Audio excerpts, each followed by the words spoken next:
Good morning! Happy weekend po sa inyong lahat. Sabi ni Merriam-Webster, an overcomer is someone who defeats or successfully deals with a challenge. Sabi naman ng dictionary.com, an overcomer is a person that prevails in spite of opposition, difficulties, or weakness. Pero paano dinedefine ng Bible ang isang overcomer? Yan ang pag-uusapan natin. Galing sa text natin sa 1 John chapter 5 verse 1 hanggang 5. Bago natin basahin ang text natin, manalangin muna tayo. Amang banal, nagpapasalamat po kami sa binigay ninyong pagkakataon na ulit naming pag-aralan ng inyong salita. May your word enlighten us, encourage us, and empower us to do your will. And we ask in Jesus' name. Amen. Ito na yung text natin. 1 John chapter 5, verse 1 hanggang 5. Everyone who believes that Jesus is the Christ is born of God, and everyone who loves the Father loves his child as well. This is how we know that we love the children of God, by loving God and carrying out his commands. This is love for God, to obey his commands. And his commands are not burdensome, for everyone born of God overcomes the world. This is the victory that has overcome the world, even our faith. Who is it that overcomes the world? Only he who believes that Jesus is the Son of God. Yan ang text natin. So, galing sa text natin, okay, marami kasing description ng Kristiyano sa Bible. People describe Christians as believers, brothers, soldiers, saints, iba nga sheep, di ba? Pero isang word na ginagamit for Christians is an overcomer. Okay, sabi ng verse 4, for everyone born of God overcomes the world. Sa text natin, 3 beses ginamit tong word na overcome, overcomes, di ba? 3 beses ginamit. At ang Greek word na ginamit dito is nikao. Yung nikao, galing yan sa Nike. Yes, same spelling ng sapatos. Nike means conquer, to have victory, superiority that leads to overwhelming success. Okay? So isang Kristiyano who is an overcomer is a person who lives a victorious life. So, ano naman ang itsura nitong buhay na ito, itong victorious life na to? Yan ang pag-uusapan natin. Unang-una, must have saving faith. Pangalawa, the capacity to love as God loves. And pangatlo, obeys God's commands. Itong 3 ang pag-uusapan natin ngayong weekend. Okay? Una, have saving faith. Sabi ng verse 1, everyone who believes that Jesus is the Christ is born of God. Pero ano ibig sabihin ni John who believes? Siguro mas maintindihan natin to kung balikan natin yung sinulat ni John na word believe sa Greek. Sa Greek, yung word na ginamit niya is pistuo. Pistuo. Pwede mong i-translate yan as belief or faith. Yan. Depending yan sa context, no? May difference ba ang faith sa belief? Actually, in the Bible and in Christian circles, they use these 2 words interchangeably, belief and faith, no? Pinag-ahalo nila yan. Pero alam nyo, may konting diferensya yan. Ito yung diferensya. Hindi lang konti, malaki. Okay. Belief, sabi ng definition, is an intellectual acceptance, no? Of a fact or an idea based on logic, evidence, or experience. So, most of us believe there is a God. Most of us believe there is a Son, Jesus Christ, who came to earth, who was born, died on the cross, risen, and is now seated at the right hand of the Father. We believe He is coming back again soon. Okay. Pero sabi ni James sa chapter 2 verse 19, you can say you have faith, pistuo yan, that there is one God, even the demons believe, pistuo ulit, that they believe this and they tremble in terror. Pwedeng sabihin ng tao, I believe in God. Pero not everyone exercises faith. Because faith involves trust, tiwala sa Panginoon. And trust leads to an action and commitment. Okay. Gawa tayo ng illustration para mas lalo natin maintindihan itong konsepto. Okay.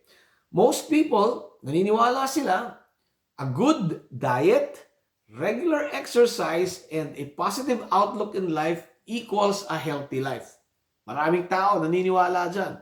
Pero sa dami ng tao naniniwala dyan, ilan sa kanila act on it and commit to doing it?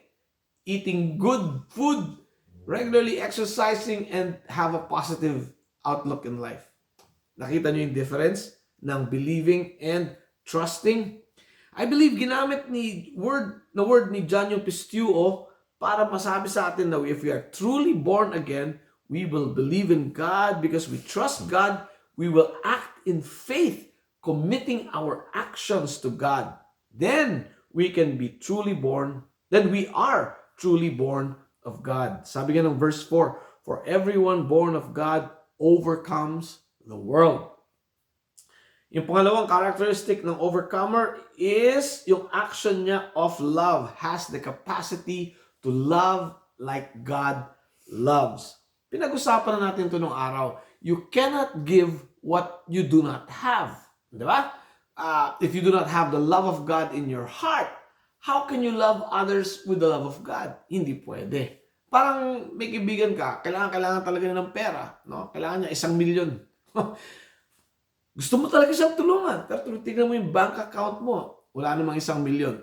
Even if you want to help him, you do not have the capacity to help him.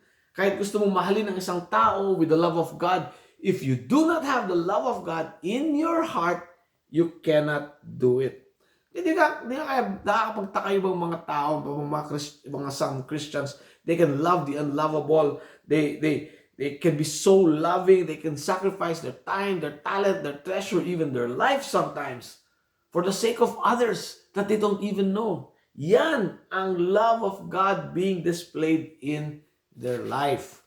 At isa pang display of the love of God is yung pangatlong characteristic ng overcomer. They are obedient to God.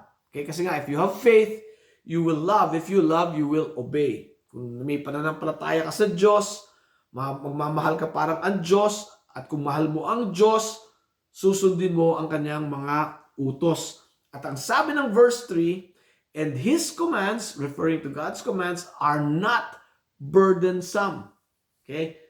Hindi ko sinasabing madaling sumunod sa utos ng Diyos. I struggle with it every day. I try to obey God, pero I struggle kasi nga yung sinful nature ko, talagang nilalabanan niya ako. Pero kung talagang born of God tayo, truly, we trust Jesus, ang goal natin is to obey God. And we do this joyfully. Okay? Alam mo, tingin ko may dalawang motivation of obeying God. Yung una, obeying God out of obligation. Obligasyon. At pangalawa, out of devotion for God. Okay? Some they obey out of obligation, napipilitan lang. Okay? Yung iba naman, obey out of devotion as a way to show their love for God. Sabi ng ating Panginoong Jesus sa John 14:15, if you love me, you will obey what I command. Okay? We obey not out of obligation, but as a natural expression of our love and devotion for God. Okay? Kasi nga, and if we are totally devoted to God, we will truly enjoy obeying Him. Kunwari, nagbigay ka ng flowers sa asawa mo at gumawa ka ng magandang special something for your wife. Bakit mo ginawa yan? Dahil kailangan mong gawin or gusto mong gawin kasi masaya kang nakikitang masaya siya. Di ba? Ganyan din sa Panginoon. We obey God joyfully because we know it pleases God. And therefore, it does not become burdensome. Yan. So far, from our text, nakita natin yung tatlong characteristics ng overcomer. One, has true saving faith. Has faith. Number two, can love with the love of God because the love of God is in their heart. And number three, obeys God with joy in their heart. Okay? So, siguro we'll end with a short story here about two passengers who sumakay sa aeroplano. Yung unang pasahero, engineer, piloto, may tiwala sa science ng airplane. Kilala pa nga niya yung piloto. So, nung sumakay siya, relax siya, upo siya, lagay niya yung seatbelt niya, wala lang, cool lang.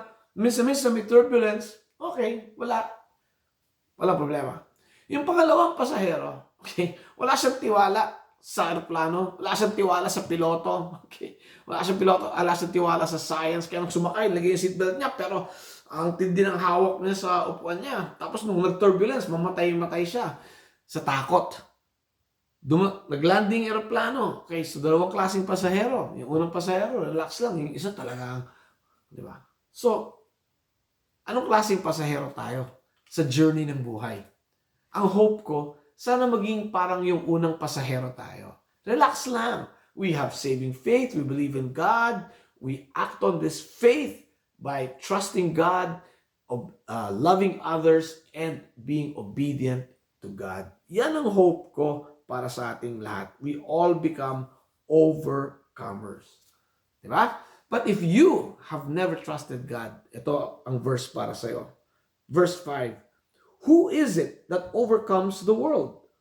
Only he who believes that Jesus is the Son of God. And to believe the Son of God, we need to listen to what our Lord Jesus said in Mark 1:15. The kingdom of God is near. Repent and believe the good news. Mag-pray muna tayo.